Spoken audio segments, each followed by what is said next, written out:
Hello friends, आज economics का अगला टॉपिक हम लोग ले रहे हैं concept of investment multiplier. Investment multiplier का जो कॉन्सेप्ट है वो सबसे पहले आर.एफ. काहन ने डेवलप किया था।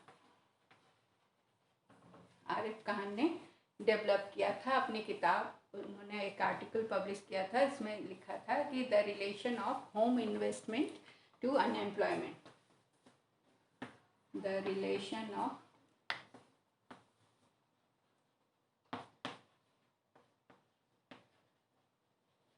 home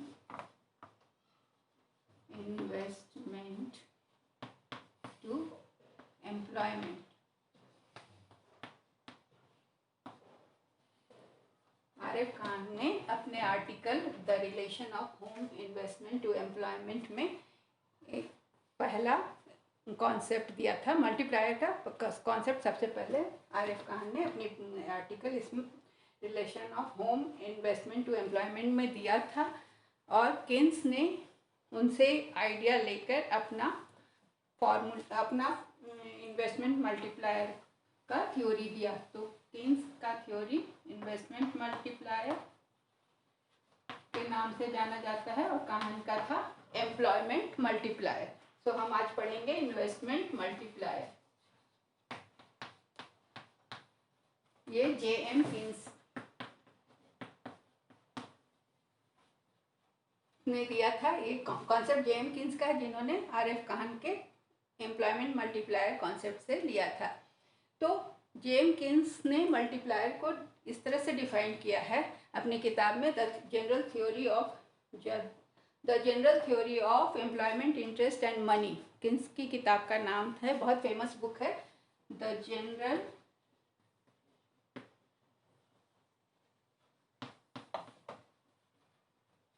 theory of employment, interest and money. ये केन्स की किताब है,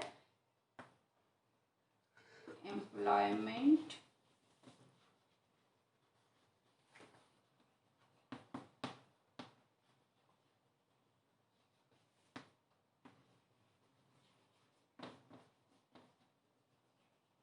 ये केन्स की बहुत इंपॉर्टेंट किताब है। ये क्वेश्चन में आता है केन्स की बुक का क्या नाम है, जो कि पब्लिश हुई थी 1936 में।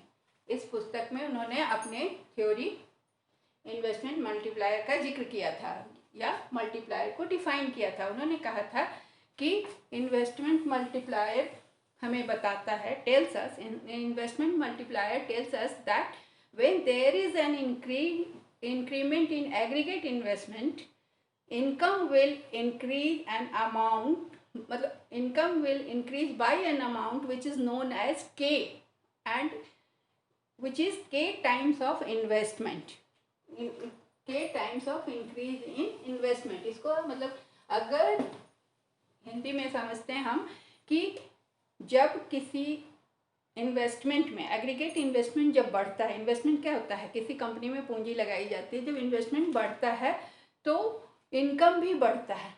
और इनकम कितना बढ़ता है, तो उसको केन्स ने बताया कि वो के टाइम्स बढ़ता है। के टाइम्स को ही उन्होंने, वो जो बाद में चलकर हम देखेंगे कि के ही उनका मल्टीप्लायर का साइन है, तो के टाइम्स बढ़ता है, जो कि इन्वेस्टमेंट के इंक्रीज का के टाइम्स इनकम बढ़ता है। तो ये कह रहे हैं कि इनकम का मेन डिटर्मिनेंट क्या है,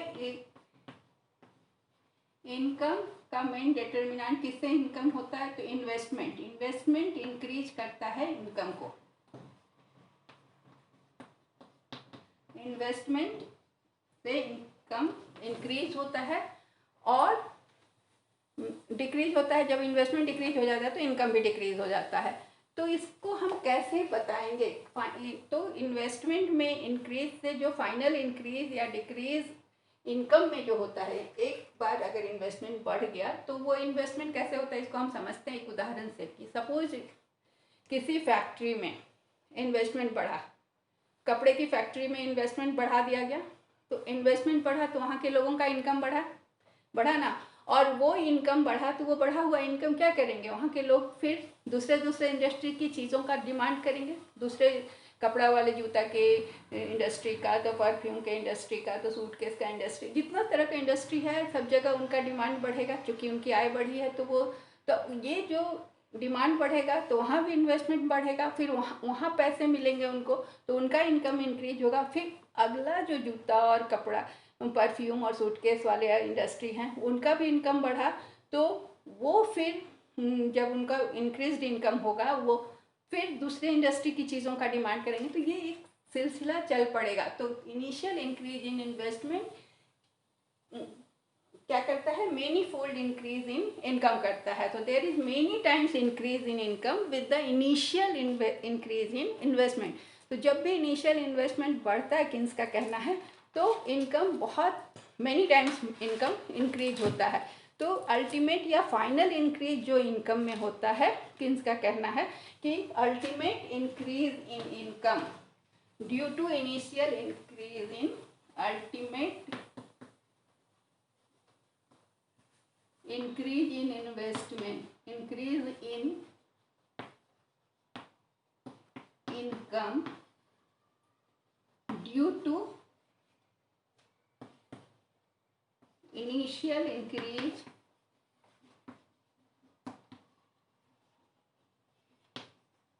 in investment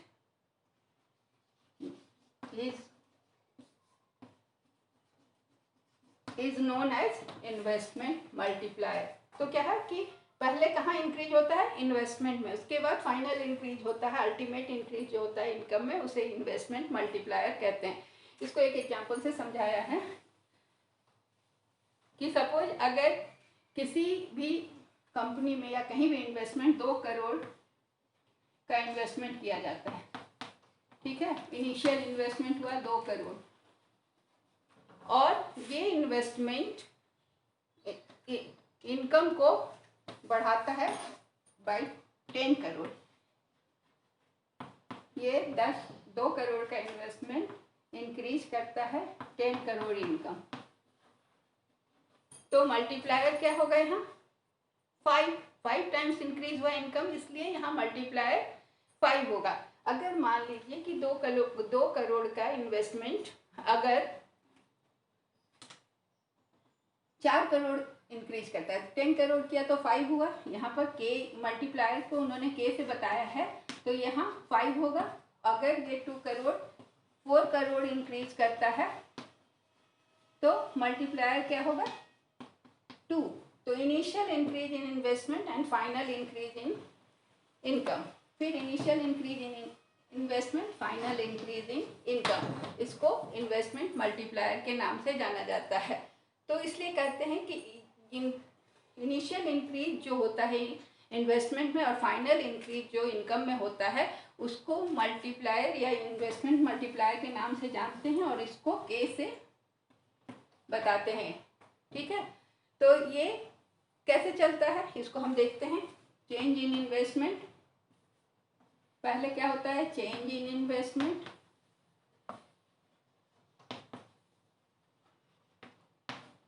change in investment क्या करता है, चेंज इन इन्वेस्टमेंट में चेंज हुआ तो कंजम्पशन चेंज होता है, क्योंकि लोगों का इनकम होता है change in consumption,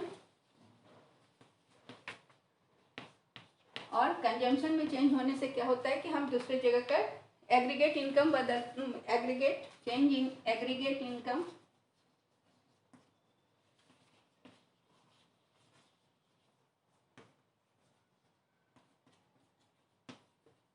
ultimate increase क्या होता है, इनकम। तो ये है मल्टीप्लायर, जिसको कि हम के से दिखाते हैं। अब मल्टीप्लायर के सिद्धांत को काम करने के लिए कुछ अजम्पशंस होते हैं, जैसा कि हम जानते हैं कि अर्थशास्त्र के नियम कुछ अजम्पशंस पे ही चलते हैं। अजम्पशंस क्या होते हैं कि इसको हम इस तरह से भी बोलते हैं, other things remaining the same, यही है अजम्पशंस, कि मतलब ये बातें अगर लागू होंगी तभी ये सिद्धांत काम करेगा। तो पहला क्या है कि there is no change in MPC, no change in MPC. MPC क्या होता है, मार्जिनल प्रोपेंसिटी टू कंज्यूम, मतलब उपभोग की सीमांत क्षमता। तो हम जानते हैं कि MPC plus marginal propensity to save मिलाकर 1 होता है। कोई भी व्यक्ति का अगर इनकम होता है, कुछ जो टोटल इनकम होता है 2 हिस्सों में बढ़ता है, एक वो उपभोग करता है, दूसरा बचत करता है। तो ये एमपीसी है, ये MPS marginal propensity to save, ये मार्जिनल प्रोपेंसिटी टू कंज्यूम। तो अगर एमपीसी मान लीजिए किसी का 1 रुपया इनकम है और वो 80 पैसा कंज्यूम करता है और 20 पैसा सेव करता है, ठीक है। तो अगर ये उसका एमपीसी है 0.8, तो नो चेंज इन एमपीसी का मतलब है कि ये 0.8 ही रहना चाहिए, ये बढ़कर 0.9 नहीं होना चाहिए या ना घटकर 0.6 होना चाहिए। तो इससे क्या होगा कि इन्वेस्टमेंट मल्टीप्लायर का काम करने में उसका व्यवधान होगा। तो दूसरा है इसका एजम्पशन। दूसरा एजम्पशन है नो गवर्नमेंट एक्टिविटी। जो इनकम है वो इनकम जैसे मिल रहा है वही चल रहा है, वहाँ सरकार कोई टैक्स नहीं लगा रही है और ना कोई सब्सिडी दे रही है, या सरकार का कोई एक्शन नहीं हो रहा है, ना गवर्नमेंट का कोई एक्सपेंडिचर नहीं हो रहा है। एक्सपेंडिचर या कोई भी गवर्नमेंट का कोई काम नहीं हो रहा है। टैक्स लगने से इनकम कम हो जाएगा, एक्सपेंडिचर करने से इनकम बढ़ जाएगा, तो ये नियम का वर्किंग में अफेक्ट पड़ेगा। तीसरा है कि फैक्टर्स ऑफ प्रोडक्शन जो है, रिसोर्स ऑफ प्रोडक्शन जिसको कहते हैं, आर इजीली अवेलेबल।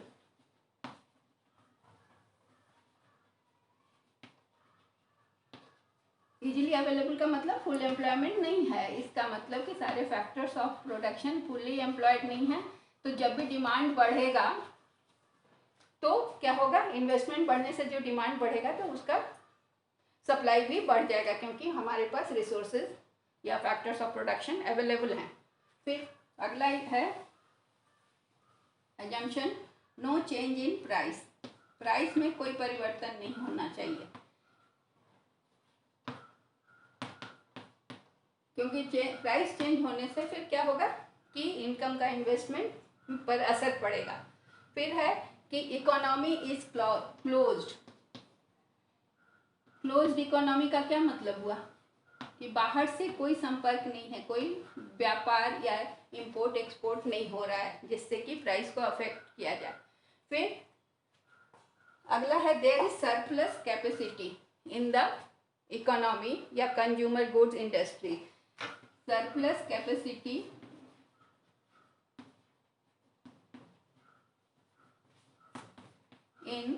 हम यहाँ चूंकि मार्जिनल प्रोपेंसिटी पर ज़्यादा ध्यान दे रहे हैं, तो कंज्यूमर गुड इंडस्ट्री, तो जब भी डिमांड बढ़ेगा तो यहाँ मान के हम चल रहे हैं कि वहाँ पर सरप्लस कैपेसिटी है कंज्यूमर गुड्स इंडस्ट्री में, तो जैसे डिमांड बढ़ेगा सप्लाई बढ़ जाएगी।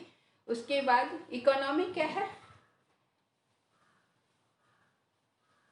इकोनॉमी इंडस्ट्रियलाइज्ड इकोनॉमी है। जहाँ ये थ्योरी वहीं काम करेगा जहाँ इकोनॉमी इज इंडस्ट्रियलाइज्ड, ठीक है। अगला है कि there is no time lag between receipt and expenditure of the income. मतलब क्या है कि नो टाइम लैग, इसको समझते हैं। नो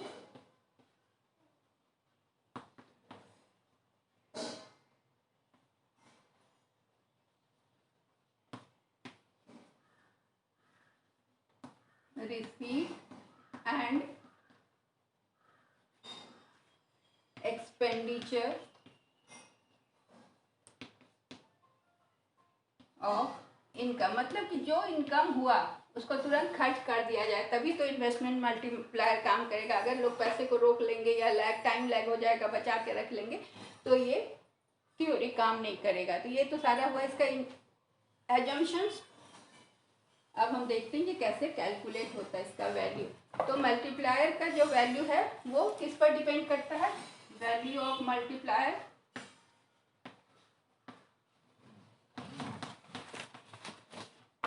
डिपेंड्स ऑन एमपीसी, जो कि हमने अभी जाना कि क्या होता है MPC, marginal propensity to consume. तो अगर जितना ज़्यादा एमपीसी होगा मल्टीप्लायर का वैल्यू उतना ज़्यादा होगा। Higher the MPC higher will be multiplier, higher will B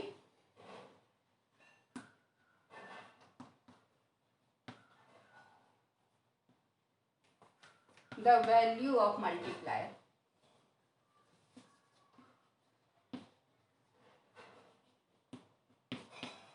क्योंकि आप जितना कंज्यूम करेंगे ज़्यादा, उतना ज़्यादा आप डिमांड करेंगे तो उतना ही ज़्यादा इन्वेस्टमेंट होगा और उतना ही ज़्यादा इनकम इंक्रीज होगा। तो अगर ये एमपीसी लेस होगा तो क्या होगा कि मल्टीप्लायर का वैल्यू भी लेस होगा। अब इसको हम कैसे कैलकुलेट करते हैं, तो k is equal to 1/1 minus MPC। ठीक है, सिंस हमने देखा था कि MPC plus MPS is equal to 1 income होता है।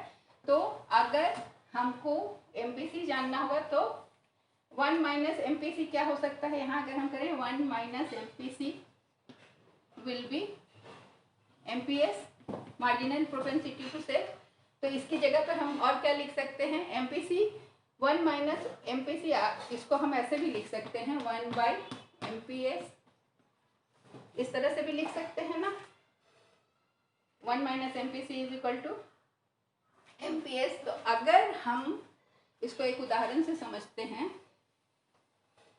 कि MPC अगर दिया हुआ है, सपोज MPC इज हाफ, मतलब 50% जो भी इनकम है उसको वो कंज्यूम करता है, तो K का वैल्यू क्या होगा, तो K will be 1/1 minus 1/2, so it will be 1/1/1/1/2 and it will become 2। तो value of K will be, जब अगर marginal propensity to consume half है तो मल्टीप्लायर का वैल्यू क्या होगा, 2 होगा। उसके बाद मल्टीप्लायर क्या है, is the ratio of increase in income, ratio of increase in income due to change in investment. तो मैथमेटिकली क्या है कि multiplier is the ratio of change, है ना, increase in income due to, ये इनकम है, due to change in, due to increase in investment. ठीक है, इन्वेस्टमेंट में चेंज, डेल्टा है, डेल्टा साइन क्या बताता है, चेंज। तो इनकम, y इज इनकम, तो change in income due to change in investment, तो y is income, I is investment, delta is change और K इज मल्टीप्लायर। ठीक है, तो अगर ये फॉर्मूला से हमें K निकालना हो तो कैसे निकलेगा, K कैसे निकलेगा, K, so therefore K is equal to, K का क्या कैसे निकलेगा, change in income, ratio of change in income to the change in investment. ठीक है, अब एक उदाहरण से हमको समझते हैं कि अगर delta y is given 10 crore, ठीक है, delta y is given 10 crore and delta I is given 2 crore. So the value of multiplier can be calculated कैसे, delta y 10 and delta I is 2, so 5. So value of multiplier will be 5. ठीक है, अब हम यहाँ तक clear है सबको। अब हम आगे मार्जिनल प्रोपेंसिटी टू सेव को समझते हैं, उस एस्पेक्ट से देखते हैं। हम जानते हैं कि marginal propensity to consume plus marginal propensity to save is equal to 1, ये मैंने कई बार बता दिया। तो अगर हम MPC को 1 से घटाते हैं, 1 minus MPC is equal to MPS, ये पहले भी बता चुके हैं। तो फॉर्मूला फॉर मल्टीप्लायर क्या हो सकता है, K is equal to 1/MPS, ये मैंने शुरू में ही बताया था कि ऐसे भी हम लिख सकते हैं। तो अगर हम MPC या MPS कुछ दोनों में से एक भी चीज़ को जानते हैं तो हम मल्टीप्लायर को कैलकुलेट कर सकते हैं। यहाँ पर उदाहरण लेते हैं कि अगर MPS is given 0.2, then value of multiplier क्या होगा, K इज इक्वल टू 1/0.2 का मतलब क्या होता है, by 10, so it will be 5 if you calculate, so it will be like 10/2 is equal to 5. Clear? अब ये तो हो गया पूरा इन्वेस्टमेंट मल्टीप्लायर का कैलकुलेशन. अब हम देखेंगे कि लीकेजेस क्या चीज़ है जो इन्वेस्टमेंट मल्टीप्लायर के वर्किंग को चेक मतलब रोक देते हैं, लीकेज हो जाता है इनकम स्ट्रीम से. क्या है? पहला लीकेज है सेविंग्स. अगर हम सेविंग्स करेंगे तो फिर तो वो इन्वेस्टमेंट नहीं हुआ, तो इनकम में से वो कंजम्पशन में नहीं गया, तो वो लीकेज हो गया, तो मल्टीप्लायर अफेक्टेड होगा, इन्वेस्टमेंट मल्टीप्लायर. दूसरा हो गया होल्डिंग, पैसे को होल्ड कर लिया, या स्ट्रॉन्ग लिक्विडिटी प्रेफरेंस.